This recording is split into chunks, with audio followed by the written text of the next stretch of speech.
تولي ما شاء الله والله يا راك أنا يا دي أولي ما شاء الله الحمد لله ويا راك أنا نقول لك gammachuun irraa tumee kan fakkaatanii har'amaatti saddeegame guyyaa irraa. Maashaa ittiin gammachuun isaa ittiin natti dhagahame. Akka Allah irra dhuunfa jira islaama guddachuutti jira. Wanni aan dhaabuuf akkuma amma. Gammachuun irraa tumee maal fakkaatti guyyaa irraa kana mee maal? السلام عليكم ورحمة الله وبركاته. عيد مبارك. وعليكم السلام ورحمة الله وبركاته. كلامي وعمل بخير. مكان كينيو سينجاني إنيو عيد مبارك يشوفر بعد. كوسا عبد السلام جامع مقالة بردة تندلدي ما تخيّا بس أيوة تخيّون داني عيد مبارك يشوفه أما زولي جماعة خيّا وانت ساني تقول عيد مبارك يشوفني ما شاء الله. عيد رانتنا gammachuun si tumee walitti dhaga'amu jirame. هدون أنت تولي ما شاء الله والله قيانا راك أنا يا دي أولي ما شاء الله الحمد لله قيانا راك أنا نقول ده في الدون قمتي. جماعة مجلس الإسلام منتخب سينو قالت ما يتني بربادة. ما شاء الله ما شاء الله. وعليكم السلام ورحمة الله وبركاته. Kan maqaan keenyu Sinjaan daawwattoota keenya. Ahmad Ibrahim Sulaimanin jaama. Iddoon dhaloota keetiitti yoo isa iddoon jireenya keetii. Iddoon dhaloota kiyyaa aanaa Duduriitiin dhaladhe. Amma iddoon jireenya kiyyaa bakka inni ammatti jiraadhu magaalaa Baroodaa keessa. Gammachuun irraa tumee akkam fakkaatti mee har'a maaltu saddeegame guyyaa irraa? Maashaa Allah gaa hedduu gammadee jira. Xiqqaa fi guddaa dhiiraa dhalaa isaanii shamarranii fi hunda isaaniitu jechuudha. Baga Rabbiin Iidul Fitiriin isin geenyaa. Hunduma isaanii jechuun mallee obboleeyyan kiyyaa musliimaa hundaanuu baga Rabbiin nagaan isin geenyaa jechuudha. Maal nu dabarsu barbaadda? Isiniin dargaggoo magaalaa Baroodaatiif dabarsu tokkummaa wal jaalala wal jala deemuu kanaan isaanii dabarsa jechuudha. Akka maqaa fajruul islaamiin nuti illee galatoomi isin jechuu barbaadna. Isin illee galatoomi. Alhamdulillah barakaatu. وعليكم السلام ورحمة الله تعالى وبركاته. Maqaa keetiis eenyu Sinjaan? مكانك يا محمد جمال شيخ عبد الرحمن نانجان. Iddoon dhaloota keetiitiif iddoon jireenya keetii. إدون دلوتك يا أنا غوروغوتو مغالا برودا. Bageettiin si geechuu barbaadda.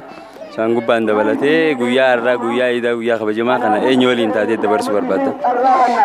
أنا نمنين أكتوك فاتتي عيد مبارك جون أبا أمتي يا توكفارتي أمتي شتو عبد الله سنة إتيان سودان أبا خيا جمال شيخ عبد الرحمن علي تنين بغتين سيجي جتوني برباد إيجا سيدبري أماس عمرين وهذا رسويتا إساني نملي بغا ربين إذا فطريداتي نسنجي تشوني بربادا أكسم مسلم توتا إثيوبيا دا غوتو تبغا ربين إتي نسنجي غمچو أدادا وريني فارقو أرانتنا وجين تهي وجين إيدا غمچو داخل gammachuu bareedduu addaan qoodannee wajjin jiraachuun barbaadu hiyyeeyyii muslimtoota hiyyeeyyii harka qalleeyyii isaanii wajjin taane hanganii fi qabnu yoo daabboo takka qabaanne gara lamatti addaan kutanne akkasitti wajjin gammachuudhaan akkasitti iida keenya gaggeeffachuu qabnaan jedha. Akkasumatti bakka wani garee fajruul islaam tana warreen daawwatuu fi warreen peejii keenya kana hordofaniinoo dhaamsa isaaniif maal dabarsuu barbaadda?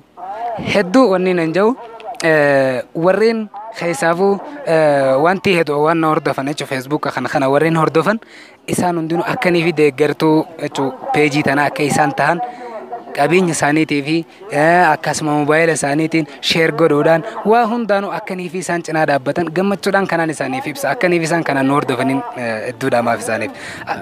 Akkasumatti maqaa fajruul islaamiin nuti illee galatoomi isin jechuu barbaadna. Galatoomaa Eid Mubaarak taqabbalallahu minna wa minkum saalih alaa. Waalaikum salaam wa rahmatullahi wa barakaatu. Eenyu Sinjaan maqaa keenya? Abdallah Muhammad Umar Naanjan. Iddoon dhaloota keetiitiif iddoon jireenya keetii?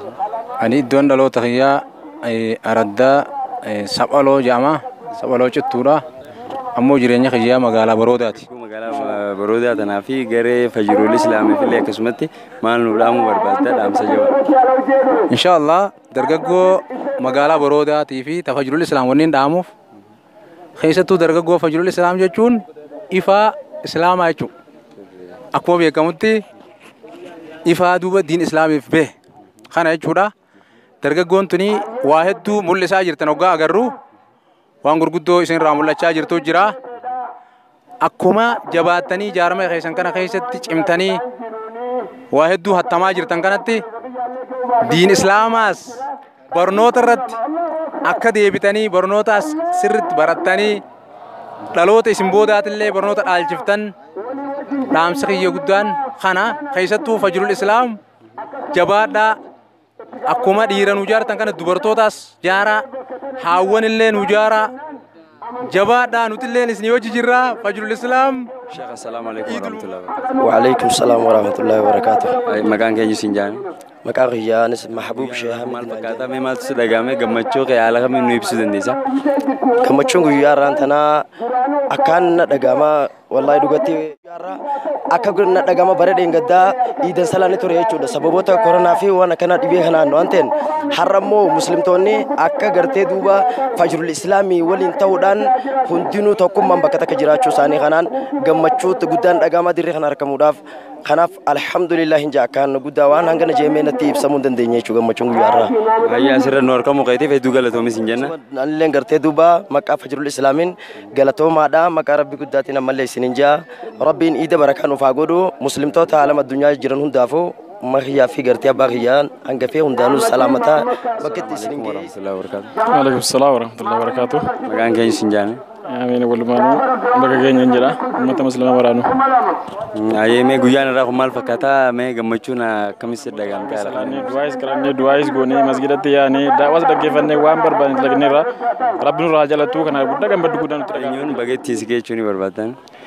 Ani inshaallah abbaa koo Hussein Abbaa Garoo. Biyya islaama nama maree ta'i maraaf bakka geessanii bakka gammadanii guyyaa irraatiin bakka rabbitti isin ga'een jedhaan. Mee dargaggoo Fajrul Islaam tanaaf fi dargaggoo magaalaa Baroodaa tanaaf dhaamsa dabarsuu barbaaddu? Maashaallah dargaggoon Fajr Islaam guddachuutti jira. Wanni an dhaamuuf akkuma amma wal fakkaatanii kaatan kanaan dhiiraanis shamarraniinis oluma deemaati rabbi olin sanaaf fuudhu bareeda jirtanii jajjabaadhaa ulamaa qaqqabaadhaa beekumsaa wajjiniin jajjabaadhaan jedhan. Maqaa dargaggoo Fajrul Islaamiin hedduu nu galatoomis hin jenna asirratti argamu keeti. Isinis maqaa rabbiitiin isinis galatoomaa galata guddaa argadhaa isiniin jedhaga. Assalaamu alaikum warahmatullahi wabarakatuh.